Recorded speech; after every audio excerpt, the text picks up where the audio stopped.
Espiritu. At dahil sa Espiritu, hindi niya magagawang tugusin tayo ng kanyang banal na dugo. Kaya kinakailangan itong Diyos na Espiritu ay magkatawang tao sa anyo ng ating Panginoon Kristo. At sinabi nga po na pinili ng Panginoon yung mga hama na bagay dito sa sanlibutan. Hindi pinili ang ating Panginoon sa first class na hospital.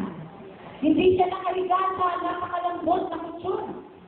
Pinili lang ang saksapan para ipakita niya, mga kapatid, na hindi po yung mga magagandang bagay dito sa mundo ito ang gagamitin ng ating Panginoon. Dahil ang tao tumitingin sa mukha. Diba? Sabi pa nga ng iba, tumitingin sa kalansing. Pero ang Panginoon hindi doon nakatingin. Doon siya nakatingin sa ating mga puso. Amen. Hindi natin ang Lord kung anong meron tayo. Meron ka bang loan? Meron ka bang pera sa bangko? Okay, dito kita. No!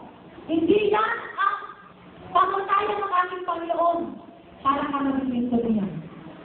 Kundi, kung ikaw ay may tamang sa Kanya, at kung ikaw ay may pananampalataya, saan tayo gagamitin ang ating Panginoon? Praise God.